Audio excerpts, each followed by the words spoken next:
Hello Ram Ram सा Kiran Chaudhary channel पर थान बता रहा हमें पहली ब्लॉग बनायो भाई हल्दी घाटी पहुंच गए बता रहा हूँ अभी टाइम नहीं मिलियो मैंने अता दिन दिखाएंगे। अब बता रहे हैं आगे को मैं हल्दी घाटी पहुंच गए हैं अभी प्रताप युद्ध हुआ था, हल्दी घाटी में लड़ाई हुई। हल्दी घाटी में देखो काय दिखावा थाने हल्दी घाटी जा रहे हैं हल्दी घाटी में लूंगर क्यों नहीं पहुंच वाला है बाठा के आगे से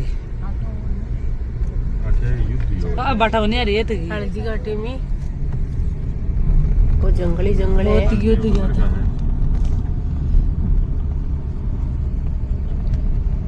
बट महाराणा प्रताप को युद्ध हुआ था और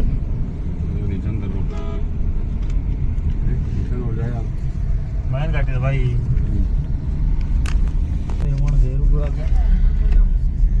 पूरी माटी पीली पीली है हल्दी की हल्दी घाटी में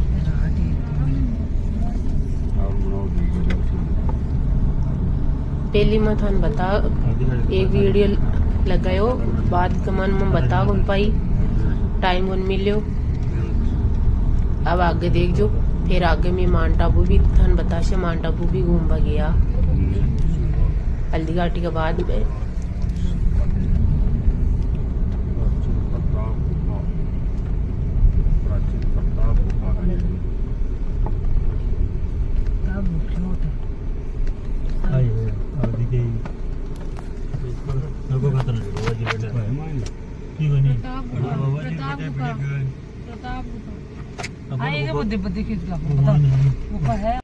अब मैं हल्दी घाटी पहुंच गया हूँ काफी बढ़िया बढ़िया चीजें दिखा थाने तब देखो मैं पूछ गया हल्दी घाटी में ओ घोड़ो देखो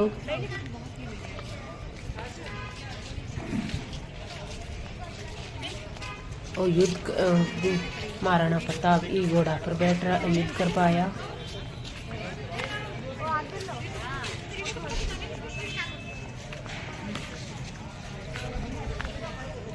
देखो काफी मूर्तियां देखी नहीं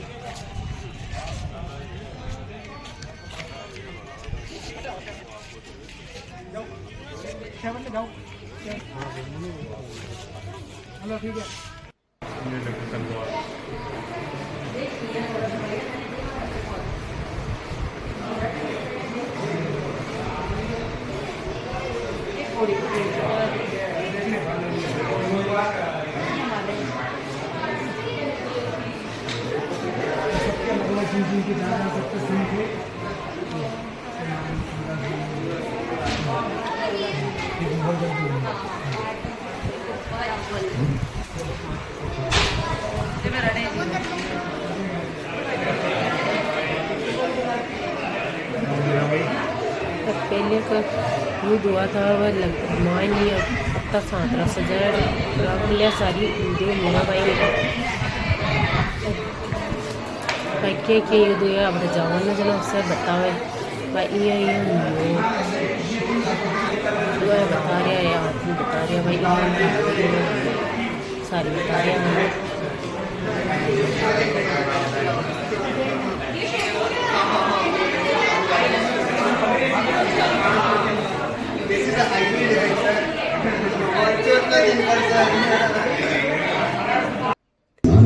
बताई फिल्म चालू कर बताई भाई काई घटना हुई करने के लिए उन्होंने अपना सब कुछ न्यौछावर कर दिया। 18 जून 1576 ईस्वी को हल्दी घाटी का घमासान युद्ध हुआ था। केवल सारी बताई जो मेवाड़ के राजा महाराणा प्रताप एवं मुगल अकबर की सेना के मध्य हुआ था। इस युद्ध में अकबर स्वयं नहीं आए थे। उन्होंने आमेर जयपुर के राजा मानसिंह को अपना सेनापति बनाकर भेजा था। हल्दी घाटी का युद्ध 5 किलोमीटर लंबे और 200 ये महाराणा प्रताप आया हल्दी घाटी में स्टोरी बताई मैंने। संग्रहालय से 200 मीटर की दूरी पर चिंतक की समाधि है, जहाँ पर महाराणा प्रताप के स्वामी भक्त घोड़े चेतक को दफनाया गया था। यहाँ से 2 किलोमीटर की दूरी पर हल्दी घाटी दर्रा है। इस दर्रे की विशेषता है कि यहाँ की प्राकृतिक मिट्टी व पत्थरों का रंग हल्दी जैसे पीले रंग का है। इस दर्रे के चारों तरफ महाराणा प्रताप की वीर आदिवासी सेना प्राण पूजा के नेतृत्व में तैनात थी। ये सेना तीर, भाले, पत्थर चलाने में कुशल थी। यहाँ से 1 किलोमीटर की दूरी पर शाही बाग है, जिसमें मुगल सेना का पड़ाव था। मुगल सेना 18 जून 1576 ईस्वी को प्रातः सूर्योदय के साथ मेवाड़ की राजधानी गोविंदा की तरफ आगे बढ़ने लगी। तो उन पर महाराणा प्रताप की सेनाओं ने आक्रमण किया और उनसे गोरिल्ला पद्धति से युद्ध किया। इन्हें लड़िया, इन्हें बाद में मारिया, लड़ाई स्टार्ट हुई। महाराणा प्रताप की सेनाओं ने मुगल सेना को यहाँ से 3 किलोमीटर दूर पीछे समतल क्षेत्र में, जहाँ भी खन्नौर गांव है, वहां तक खदेड़ दिया। इसी खन्नौर गांव के पास बनास नदी के पास समतल मैदान में 7 घंटे का भयानक युद्ध हुआ। इस युद्ध में दोनों पक्षों से कुल 18,000 सैनिक मारे गए। जब ये युद्ध समाप्त हुआ तो वहां पर मानसूनी बरसात हुई और वहां पर कटी हुई लाशें बाद में अब पूरी इतिहासकारों इस तराई को रक्त तराई का नाम दिया। इस युद्ध में ग्वालियर का पूरा राज परिवार, जिसमें राजा राम शाह तंवर और उनके 2 पुत्र थे, शहीद हो गया। यहीं पर एक बगीचा बनाया हुआ है और जो इस युद्ध में शहीद हुए थे, उनके स्मारक इसी बाग में बने हुए हैं। इस लड़ाई की विस्तृत जानकारी आपको एक फिल्म के द्वारा दी जाएगी। आप जब इस कक्ष में सब कुछ देख चुके होंगे, तब ये फिल्म और लाइट व साउंड शो शुरू होंगे। तब तक के लिए धन्यवाद। की दूरी पर है, कृपया अब आप सब पीछे की तरफ। इसी किले के अंदर महाराणा प्रताप का बचपन बीता था। इस किले की तलहटियों में महाराणा प्रताप ने अपने गुरु से शिक्षा प्राप्त की थी। ये किला 12 वर्ग किलोमीटर में फैला हुआ है। इस किले पर जब भी विदेशी आक्राताओं ने आक्रमण किया और उस आक्रमण में कोई भी राजा व सैनिक वीर गति को प्राप्त कर लेते, तो उनकी पत्नियां, वीरांगनाएं अपने सतीत्व की रक्षा करने के लिए जलती हुई अग्नि में कूद प्राणों को त्याग देती थी, जिसे हम जौहर कहते हैं। चित्तौड़गढ़ में 3 मुख्य बड़े जौहर हुए थे। प्रथम जौहर 1303 ईस्वी में रानी पद्मिनी ने 16,000 स्त्रियों, वीरांगनाओं के साथ जौहर किया था, सिर्फ अल्लाउद्दीन खिलजी के कारण। दूसरा जौहर 1535 ईस्वी में गुजरात के शासक बहादुर शाह के आक्रमण के कारण रानी कर्मावती ने वीरांगनाओं के साथ किया। और तीसरा जौहर 1568 ईस्वी में जब अकबर ने चित्तौड़गढ़ पर आक्रमण किया, उसी समय रानी फूलकुंवरी ने 7,000 वीरांगनाओं के साथ जौहर किया। फिर भी अकबर का मन नहीं भरा और अंत में हजारों आम लोगों का कत्लेआम करवाकर उन्हें मौत के घाट उतारा गया। इस किले में देखने योग्य विजय स्तंभ है, कीर्ति स्तंभ, मीरा मंदिर, जैन मंदिर, कालिका माता मंदिर, भामाशाह हवेली, कुंभाश्याम मंदिर, फतेह प्रकाश महल है। ये किला यहाँ से 140 किलोमीटर दूरी पर है। ये देखते हुए सभी अतिथि आगे की तरफ चले। किले के अंदर की ये घटना है। मेवाड़ की एक ऐसी मां थी जिसने अपने पुत्र का बलिदान देकर राजवंश की रक्षा की थी।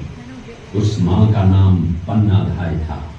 पन्नाधाय जाति से गुर्जर थी। वो एक राजकुमार की धाई मां थी। दूसरी तरफ हाथ में तलवार लिए खड़ा ये बनवीर सिंह एक दासी पुत्र है। ये कुंवर उदय सिंह की हत्या करके मेवाड़ की राजगद्दी प्राप्त करना चाहता था। एक रात्रि बनवीर सिंह को मौका मिला। वो राजकुमार उदय सिंह के बड़े भाई विक्रमादित्य सिंह की हत्या करके राजमहल की तरफ आगे बढ़ा। इसकी सूचना पन्नाधाय को लग गई। कुछ समय तक पन्नाधाय चिंतित हुई। तभी पन्नाधाय ने अपने पुत्र चंदन को राजसी कपड़े पहनाकर पलंग पर सुला दिया और उदय सिंह को एक टोकरी के अंदर छिपाकर पत्तों से ढक के महल के बाहर निकालकर गुप्त रास्ते से कुंभलगढ़ भेज दिया। बनवीर सिंह जब तलवार लेकर राजकक्ष में आया तो उसने पन्नाधाय से कड़क आवाज में उदय सिंह के लिए पूछा तो पन्नाधाय ने चंदन की तरफ इशारा किया। बनवीर ने चंदन को उदय सिंह समझकर चंदन की हत्या कर दी और ये समझने लगा कि मैंने राजकुंवर उदय सिंह को मार दिया। वही राजकुंवर बड़े होकर राजा बने और अपने नाम का उदयपुर नगर बसाया जो यहाँ से 40 किलोमीटर दूर है। और उन्हीं के पुत्र महाराणा प्रताप हुए जिन्होंने हल्दी घाटी का युद्ध लड़ा और आज हम लोग उनका इतिहास यहाँ पर देख रहे हैं। ये देखते हुए सभी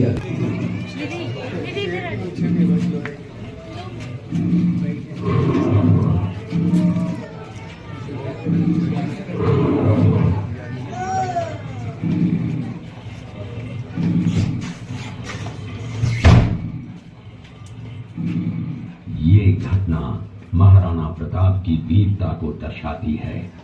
एक समय नरभक्षी बाघ का आतंक छाया हुआ था। महाराणा प्रताप ने उस बाघ का शिकार कर उस बाघ को मार डाला। ये घटना महाराणा प्रताप की वीरता की प्रतीक है। कृपया अब आप सब पीछे की तरफ। महाराणा प्रताप अपनी प्रतिज्ञा का पालन करते हुए महाराणा प्रताप ने प्रतिज्ञा की थी कि जब तक अपनी मातृभूमि को शत्रुओं से मुक्त नहीं करा लेता तब तक न तो मैं महलों में रहूंगा, न किसी धातु के पात्र में भोजन करूंगा, न किसी गद्दी के बिछौने पर सोऊंगा।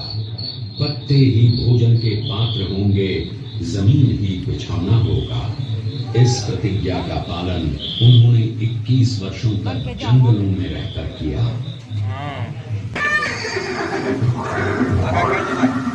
ये दृश्य महाराणा प्रताप और